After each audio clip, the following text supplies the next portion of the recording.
Alright guys, it's Noah here with CustomRCMods, and I'm fresh off that FT guinea pig build. I'm, really on that dual motor hype train, and it's time to build another twin engine airplane. Now I'm going to wave this FT Bloody Baron in your face to give you a few little hints here, but really, who are we kidding? Of course you guys read the video title, otherwise you wouldn't have clicked on it. We're building the FT Super Bee today, which for lack of better terms, is just a twin engine FT Bloody Baron. So either way, I'm really excited for this. I love this airplane. Big motor, big prop. It's really fast. A lot of fun to fly. Bank and yanked, you really can't go wrong with a plane like this. But hopefully the twin engine configuration will not only on paper, of course, bring more speed, but also hopefully give a little more durability, maneuverability with the twin engines, yaw control, differential thrust, things like that. So I'm super excited to do that as well. Let's talk about my electronic setup on this thing. Of course, being twin engine, you gotta have two identical power pods here. And these power pods are 3D printed just out of PLA.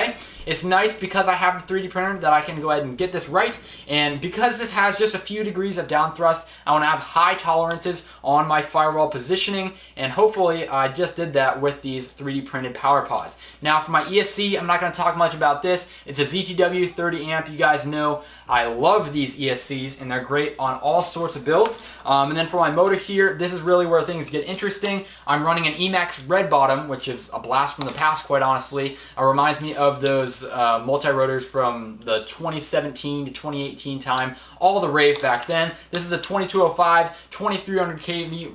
Yeah, 2300 kV race spec motor, and I was gonna run 2600 kV. That's why I got tripped up there. But just because the 2300 kV might allow me to run 6-inch on 4S, I'm gonna go ahead and stick with these lower kV motors just for a little bit more prop versatility in the long run. But we'll see. I might go ahead and even switch these out to some 2550 kV quad motors a little bit later once I do some reshuffling around on my quads. Anyway, let's talk about some other parts of this build here, like the servos. These are just 9-gram servos. You can typically get away with the 4.5-gram servos. I believe that's where it's like designed to run with or whatever, but I'm gonna be running 9 grams just because that's what I know, and that's what I obviously can count on being reliable, so I think that these will be the way to go. Also, my receiver here, this one's a new one, so talking about reliability, don't really have a lot of information on that yet. This is a Radiomaster R88. It's an 8-channel FreeSky D8 protocol receiver from Radiomaster, so it's a little bit different. I did run one on my Spitfire, if you guys watched that video. Haven't had any issues after 5 flights, but I really wasn't pushing the envelope or anything like that, so we're gonna have to see how this thing holds up on a super fast airplane like this one.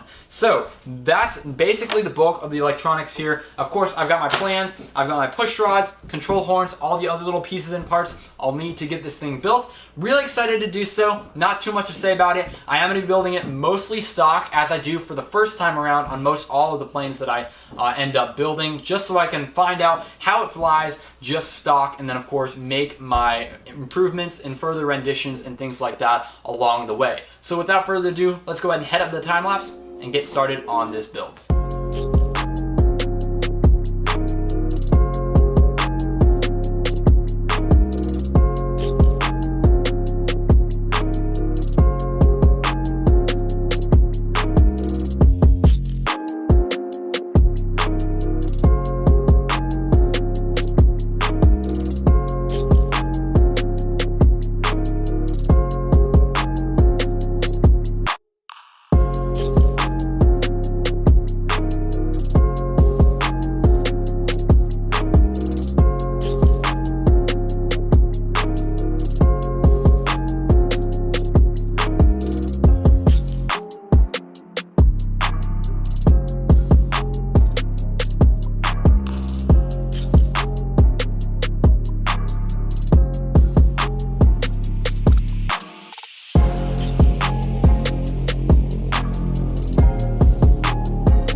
Alright guys, so as you can see here, the FT Super Bee is completed. I'm really happy with how it turned out, and it really didn't take a lot of time. The entire scratch build process took about 2 hours, and then beyond that, of course, I had to go ahead and set my electronics up, get everything fiddled with, and set up in the radio, and everything balanced out, ready for flight. And here we are. It took me about 4 hours total, I'd say, and that's a pretty generous number for this airplane.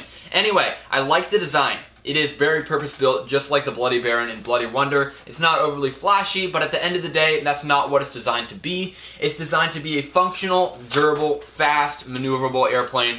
And I think it's really going to excel at that. Of course, I haven't flown it yet, so I can't be totally certain. But let's go ahead and talk about some gripes, some things that I would change with this specific design. The first and largest one would be the amount of space inside the wing. The original plans call for you to mount your ESCs actually in these cavities in the wing right here, but my larger ZTW ESCs actually didn't fit in there. So unless you have some smaller like quad ESCs, I don't think that they're actually going to fit, and I had to go ahead and stick them in the back of my power pod there. That totally works and it's totally fine, but I also found it a real pain in the butt to get all my wires snaked through this wing here. It's very shallow and there isn't a lot of space, and you have to go ahead and stick not only your battery wires, but also your servo wires, and then of course the ESC signal wires back to the receiver. So that was a little bit of a gripe there as well. I also think that it's probably a good idea if they had some built-in method, at least on the front here, just to go ahead and cover this exposed foam, which will warp off and delaminate over time, especially if you bash this thing hard. So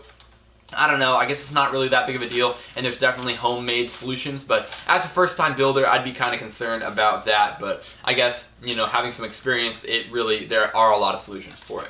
Finally, let's talk about some things I really like about this. The removable wing. It's nice, not only for the fact that you can go ahead and take it off for transport, but also just because when you crash, and you probably will, with this airplane, the wing will just come out of place and twist off instead of actually tearing into your fuselage, which is a really smart idea. I'm super happy with that, and of course, it really makes it a lot easier to travel with. I have my receiver actually mounted inside the wing, so all I need to do is go ahead and unplug my elevator with this servo extension right here, and I'm ready to rock and roll, take it off, and I can go ahead and get on my way. But I'm going to plug that thing back in. I really like that. I don't think there's too much else to say about that. I mean, everything else is pretty much self-explanatory and coherent with everything else I liked on the Bloody Baron. So, let's go ahead and power this thing on and see what it can do. I'll show you how I have everything set up on here. My CG is a little awkward. The battery's mounted like right over the receiver and lead cavity right here. You can see it actually balances really well. It balances really well without a battery, so I guess that's a really good thing for platforms that you might want to have FPV on here. It's not going to be overly nose heavy or tail heavy either way, so I had to mount my battery, like I said, right on the CG here. Speaking of CG, it's right about just right on the spar. Maybe a little bit behind it, but as you can see, I'm set up pretty darn well here. I got my radio, you can see. I've got my ailerons set up. Unlike the Bloody Baron, we have dual servo ailerons, so that's nice for trimming purposes, but as you can see, got that set up, and then of course, my elevator on the back there as well. And then finally,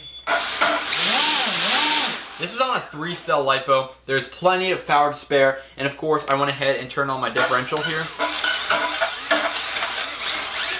so I can go ahead and use that for yaw control as well. Now, I don't know about you guys, but I'm itching to get this thing on up in the air. Just listening to these motors scream really has me excited. So let's go ahead and get to the Maiden now. Alright guys, so it's time to go ahead and get this Super Bee flight underway. I'm a little nervous. This thing is a little bit wild and crazy with this motor and prop setup, but we'll see how it goes. Ailerons going the right way, elevator going the right way. Got our throttle. I'm not doing differential thrust on to start off with, but as you can see, I do have it working. I've got it on a switch and it's turned off currently. Elevator's touchy, that's for sure. Holy cow. Yeah. Rates are a little high. Rates are a little high. That's for sure. Could use a little trim. Yeah, look at that. I mean, it's certainly flyable. That's a handful though, for sure. This is only on 3-cell LiPo too. Oh my gosh, yeah. I don't have any expo on my ailerons. Look at that thing go. Holy cow. This thing is wild and crazy, that's for sure. I need to go ahead and land and redo my rates here. Because again, remember, on a smaller airplane with larger surfaces like this thing has full length ailerons and elevator, of course.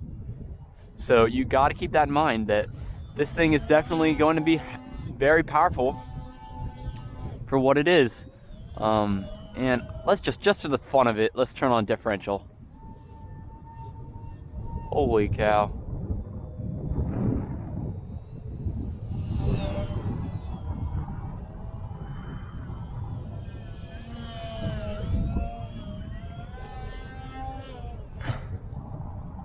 That's interesting. Differential's off now, so no rudder control. This thing's just really wild and crazy. I'm gonna go ahead and land it and retune my rates, and then I'll get back to you and we can bring it up back again for a flight. So again, we're going downwind right now. I'm gonna bring it back towards me in the other direction, and then we'll be able to go ahead and get this thing down safely, hopefully without too much trouble. That'll do.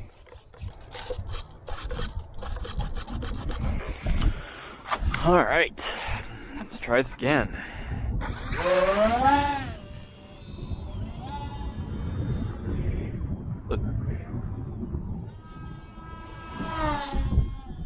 Okay, aileron's still a little bit touchy, but look at that thing go. Oh my gosh, that is wild. I still need to trim it. It definitely wants to death roll to the left there.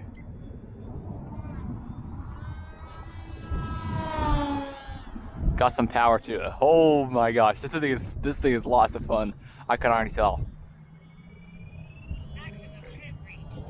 Okay, so we're somewhere in the center now.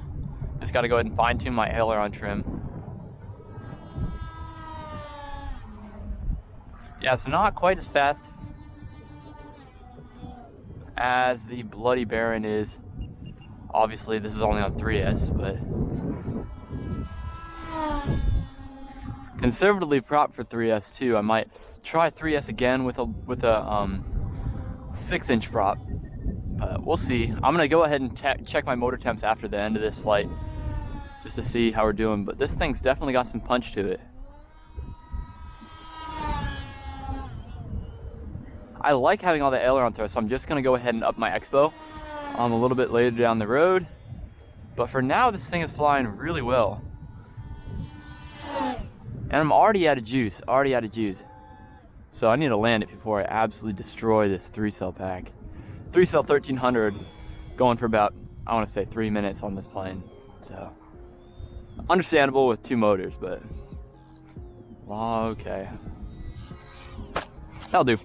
Yeah, these props aren't going to break like the Bloody Baron. The Bloody Baron has one big, huge prop that's really going to take hits, but yeah, I need to do something about this fuselage, guys, because it's going to get really dirty. So anyway, that's going to wrap it up for the video. Hope you like this plane. If you guys do, I'll have the link to the store files and the place where you can buy the speedboat kit and get the plans for this plane down in the description below, as well as the files for these 3D printed parts, the actual battery brace and each power pod. And yeah, so check those out down in the description below. Thanks for watching. As always, like and subscribe, and I'll catch you guys in the next video.